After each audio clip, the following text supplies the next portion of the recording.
Welcome to ತರಾವರಿ cooking.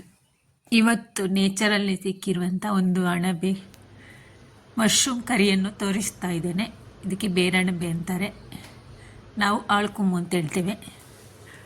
ಹೊಸದಾಗಿ video ನೋಡುವವರು subscribe ಮಾಡಿಕೊಂಡು video watch ಮಾಡಿ, ಬೆಲ್ ಐಕಾನ್ನ ಫ್ರೆಶ್ ಮಾಡಿ ನಾನು ಹಾಕಿರುವಂತಹ ವಿಡಿಯೋ ಎಲ್ಲವೂ ವಾಚ್ ಮಾಡ್ಬೋದು. ನಿಮ್ಮ ಫ್ರೆಂಡ್ಸ್ ಫ್ಯಾಮಿಲಿಗೆ ಹೆಚ್ಚು ಶೇರ್ ಮಾಡಿ, ಸಪೋರ್ಟ್ ಮಾಡಿ. ವಿಡಿಯೋ ಇಷ್ಟ ಆದರೆ ಲೈಕ್ ಮಾಡಿ. ಇದು ನೇಚರಲ್ಲಿ ಹೇಳುವಂಥದ್ದು. ಈ ಕೂರ್ಗ್ ಸೈಡ್, ಮಲ್ನಾಡ್ ಸೈಡೆಲ್ಲ ಹಳ್ಳಿಯಲ್ಲಿ ಇದ್ದವರಿಗೆ ಹೆಚ್ಚು ಗೊತ್ತಿರುತ್ತೆ ಇದ್ರ ಬಗ್ಗೆ. ಇದನ್ನು ನೀಟಾಗಿ ವಾಶ್ ಮಾಡಿಕೊಳ್ಬೇಕು. ಮೇಲಿನ ಬ್ಲ್ಯಾಕ್ ಪಾರ್ಟ್ಸ್ ಎಲ್ಲ ತಗೊಳ್ಬೇಕು. ಸಣ್ಣ ಸಣ್ಣದಾಗಿ ಕಟ್ ಮಾಡ್ಕೊಳ್ತಾ ಇದ್ದೇನೆ ನಾನು. ಇದರಲ್ಲಿ ಕಲ್ಲು ಮಣ್ಣೆಲ್ಲ ಇರುತ್ತೆ. ಮಳೆಗಾಲ ಪ್ರಾರಂಭ ಆಗುವಾಗ ಇದು ಹೆಚ್ಚಾಗಿ ಏಳುವ ಅಣಬೆ ಆಗಿರುತ್ತೆ. ಇದು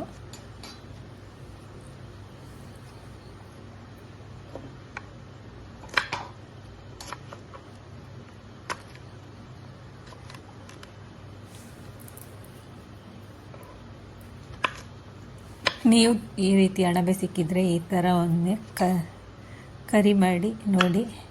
ಮಶ್ರೂಮ್ ಕರಿ ತುಂಬ ಸಿಂಪಲ್, ಟೇಸ್ಟಿಯಾಗಿಯೂ ಇರುತ್ತೆ.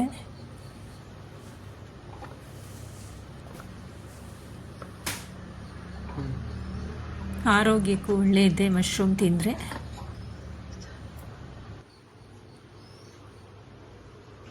ಎಲ್ಲವನ್ನು ಪೀಸ್ ಮಾಡಿ ಇಟ್ಕೊಂಡಿರ್ತೇನೆ ಈ ರೀತಿ. ಚೆನ್ನಾಗಿ ತೊಳಿಬೇಕು.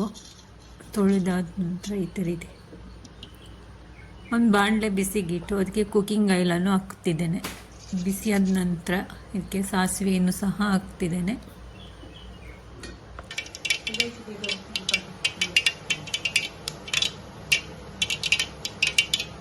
ಇದಕ್ಕೆ ಒಂದು ಕಟ್ ಮಾಡಿರುವಂತಹ ಈರುಳ್ಳಿಯನ್ನು ಸಹ ಸೇರಿಸ್ತೇನೆ. ಕರಿಬೇವಿನ ಎಲೆಯನ್ನು ಹಾಕ್ಕೊಂಡಿರ್ತೇನೆ. ಒಂದು ಚಿಕ್ಕ ಟೊಮೆಟೊ ಹಣ್ಣನ್ನು ಹಾಕ್ಕೊಂಡಿರ್ತೇನೆ ನಾನು. ಇದನ್ನು ಸ್ವಲ್ಪ ಬಾಡಿಸ್ಕೊಳ್ಬೇಕು. ತುಂಬ ಏನು ಫ್ರೈ ಮಾಡೋದು ಬೇಡ.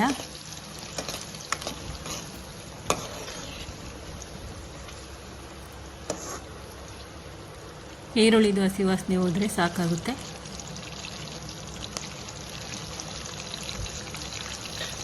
ಸ್ವಲ್ಪ ಸಾಫ್ಟ್ ಆದರೆ ಸಾಕು. ತೊಳೆದು ನೀರನ್ನು ಹಿಂಡಿಕೊಳ್ಬೇಕು. ಇದರಲ್ಲಿ ನೀರು ಜಾಸ್ತಿ ಇರುತ್ತೆ. ಇದೆಲ್ಲವನ್ನು ಒಗ್ಗರಣೆಗೆ ಹಾಕ್ಕೊಳ್ತಾ ಇದ್ದೇನೆ.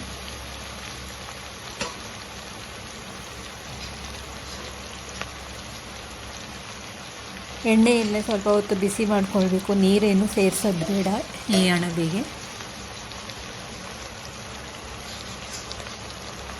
ಇದಕ್ಕೆ ಅಚ್ಚ ಖಾರದ ಪುಡಿಯನ್ನು ಹಾಕ್ಕೊಳ್ತಾ ಇದ್ದೇನೆ. ಒಂದು ಅರ್ಧ ಚಮಚದಷ್ಟು ಅರಿಶಿಣದ ಪೌಡರನ್ನು ಸಹ ಹಾಕ್ಕೊಳ್ತಾ ಇದ್ದೇನೆ.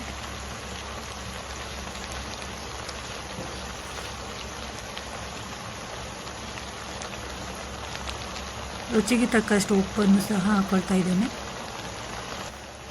ಎಲ್ಲವನ್ನು ನೀಟಾಗಿ ಮಿಕ್ಸ್ ಮಾಡಬೇಕು.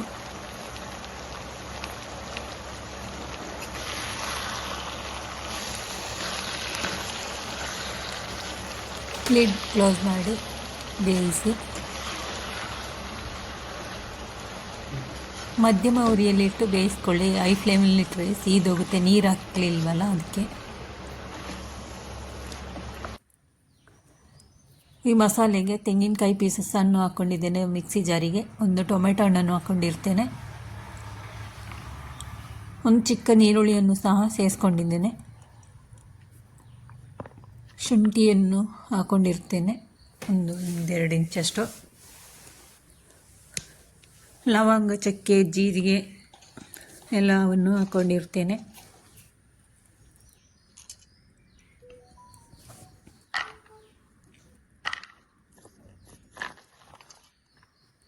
ಒಂದು 7-8 ಎಸಳು ಬೆಳ್ಳುಳ್ಳಿಯನ್ನು ಸಹ ಹಾಕ್ಕೊಂಡಿರ್ತೇನೆ. ಧನಿಯಾ ಪುಡಿಯನ್ನು ಸಹ ಹಾಕ್ಕೊಂಡಿರ್ತೇನೆ. ಕರಿಬೇವಿನ ಎಲೆಯನ್ನು ಸಹ ಹಾಕ್ಕೊಂಡಿದ್ದೇನೆ ನಾನು. ಎಲ್ಲವನ್ನು ನೈಸಾಗಿ ಪೇಸ್ಟ್ ಮಾಡ್ಕೊಳ್ಬೇಕು. ನೀರೇನು ಹಾಕಲಿಲ್ಲ, ಎಷ್ಟೊಂದು ನೀರು ಬಿಟ್ಟಿದ್ದೆ ನೋಡಿ.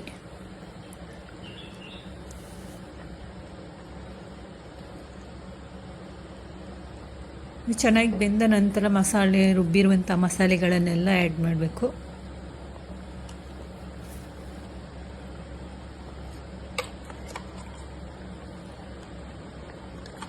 ನಾನು ಜಾರ್ ತೊಳೆದು ಸ್ವಲ್ಪ ನೀರನ್ನು ಹಾಕ್ಕೊಳ್ತೇನೆ.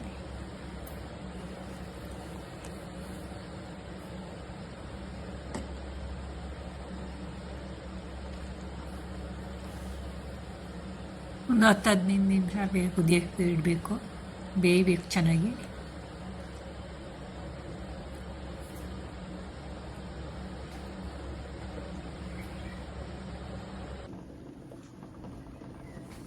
ಈ ರೀತಿ ಕುದಿ ಬರ್ತಾ ಇದೆ ನೋಡಿ. ಈ ರೀತಿಯಾಗಿದೆ ನಮ್ಮ ಮಶ್ರೂಮ್ ಕರಿ. ಇದು ಅಕ್ಕಿ ರೊಟ್ಟಿ ಜೊತೆ ತುಂಬಾ ಒಳ್ಳೆ ಕಾಂಬಿನೇಷನ್ ಆಗಿರುತ್ತೆ.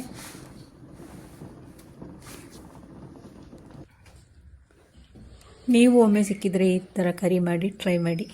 ಫೈನಲಿ ಈ ರೀತಿಯಾಗಿದೆ ನೋಡಿ. Thank you for watching. ಎಲ್ಲರಿಗೂ ಬಾಯ್.